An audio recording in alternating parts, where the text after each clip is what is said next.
Baama tokkoon cinqii keessa jiraannu singaaf waanuma isaa kan isin mari'adha. Se'ee maanni har'atoo dafi kottuun hajjannana doosan hojii qabu yoo hojii dhiiseetan fiigalle maaliif na barbaadde siin jedhe.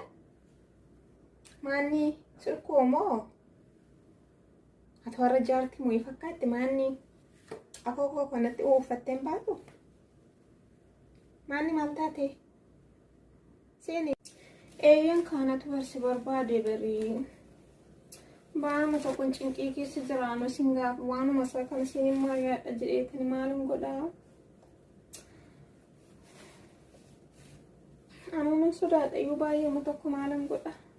Hiriyaa koo ta'ee isin mari'adha dheetani waan samii maal akkatti naan jettu hin beeku miti. Baama tokkoon cinqii keessa jira maal akkatti naan jettu hin beeku. Jedhu in ulfoofti moo maanneeti? Innan si sodaachaa ture hin oolleen. Nan ulfaaye. Eshi amma waree akkam gootare kana gurbaatti bilbile kana.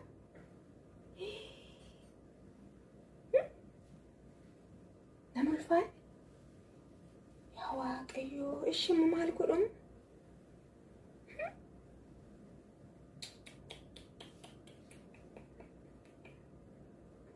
Sitti meera barumsa kee ordofii waa'ee dhiiraa dhiisii jedhe yeroo baay'ee sitti maan ture. Kunoo argite kunoo gorsa koo fudhachuu dhiiste. Eeyyeen nan ulfaa'e. Amma natti ka'uu dhiisiiti mala saanaaf mare nan ulfaa'een siin jechaara. Abbaan kiyya na arginaan na ajjeessa maalan godhesh. Gurbaan silkii na jalaa kaasuu dide. Duraan siin jaalladhaa, siin du'aa, siin qalama naan jedhe kunoo na ulfeessee bada. Beqqaa ofin ajjeessa yookaan mala tokko naa mare. Yookaan waan ta'e natti himati. Yookaan ofin ajjeessa. Abbaan kiyya na arginaan na dhiisu na ajjeessa. Haati kiyyallee na arginaan na ajjeesti. Duraan waraqanni olfinaa dhufnaan ani hin barbaadu nan baradhaa jedheeta waraqata abbaa kiyyaa. Deebisii ani nan baradhaa jedheetan waraqata deebisiise olfinaa waraqanni dhufnaan kunoo inni nani jaalladhu moo na ulfeessee badde silkii na jalaa kaasu. Ani kanan jedhu ulfa kana amma nan baasisa moo ishimma maalan godhamee isti ati mala naaf malimee ati mala naaf mali hiriyaa kootidha kanin asitti bilbileessi waameef si mari'achuuf ishi maalan godhamu meenatti himeti ulfa kana baasisi naan jettamoo ishi akkam godhinaan jettamu istinatti himne. Ulfa baasisi siin jedhu. Ulfa baasisi siin jedhu gurbaa sana dura si jaallateetu si ulfeesse waan ta'eef yookaan poolisii qabsiisne yookaan immoo mana saraqiiti yeroo inni hojii dhagalu mana saraqii hin ba'u jedhin ulfa kana akkasitti hin baasisin ani ittiin galu waan akka kana mana gurbaatti dhaqiitii mana isaa seeni achi hin bayne si jedha amma hiriyaan si gorsa bakka si fuudhaka.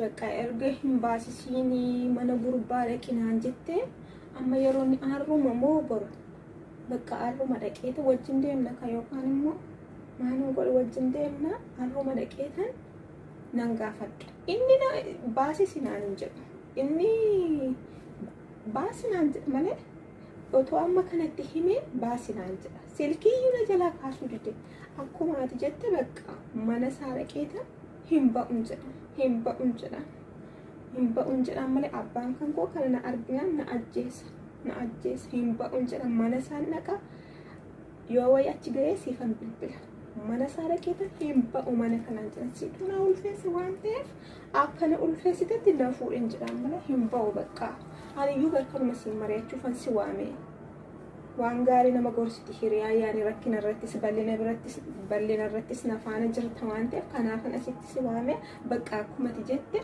ani hin ba'uun jedha hin ba'u situ na ulfeessin jedha situ na ulfeessa hin ba'uun jedhaan akkumati jette akkasan godhe bakka uffata kosumaayuu mana warra qotiin fuudhadhu akkasumatti hin deemu hin ba'uun jedha hojiitti hin deebi'a nan deema hin ba'u jedhin dhaqeetiin yoo inni baasisuu jedhee birisitti kan hin baasisu situ na ulfeesse. Kanaaf hin baasisu ani situ na ulfeesse waan ta'eef abbaan kiyya arginaan na ajjeessa isaaf jettee hin beekte miti mucaa bareedaa sana warra keetti ergannaan hin barbaadatte jette gurbaa kanaaf jette. Kanaafiyyuu ani hin barbaadu abbaan kiyya na ajjeessa hin ba'u na fuudhee jedhin isas ulfeesse ka hin ba'u jedhin Innaa akkasiin jedha anu siifin bilbilaati. Nagaatti kasiifin bilbilaati immoo yeroo achi geessu amma sa'aatiin isaa ta'uufidha. Misaadha hin ba'a. Mana isaa dhaqee hin ba'u jedhe. Hin ba'u situ na ulfeessi jedhe. Qoricha isaatidha. Innaa akkasiin siin jedha. Ati kasilaa ija laaftaati. Hin qaanofta. Hin qaanee. Ulfa kana guddachaa deema abbaan keessa ajjeesa dhageenyaan namni iyyuu maal siin jedha. Kanaaf heerumiin siin jedha. Nagaan ture beekaa siin bilbila mashee siin bilbila. Anu siin bilbila yeroo achi ga'u siin bilbila.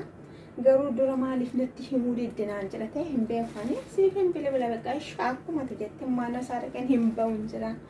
Hin ba'uun jedhaan beekaa ishee chaa ishee siin bilbilaan yeroo achi ga'u ishee beekaa chaa ishee chaa. Ciao. Hai garaan guddateera hiriyaa koo kanas rabbi barana kan kolfaan nu godhe deemaarti maal jedhaan laata sin fuudhu jedhaan inni hin qaana'u.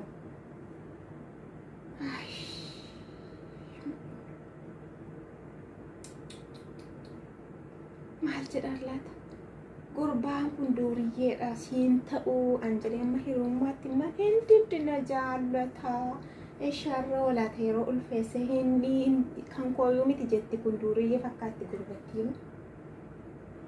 Ayi giddii lafee jetti isheen maanni garaanuu guddateera an akkamittiin irratti baruu dhiisee.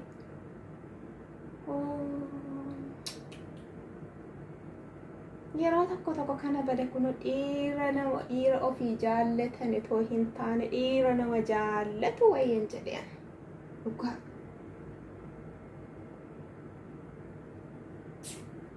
Maal siin jedha kamii rabbi si faanaa ta'u malee. Namni ilaala san dhaabadhee kophaa koo haasa'u kana namni tuunatti dhufee maal naan jedha. Ani ka'een deemu malee.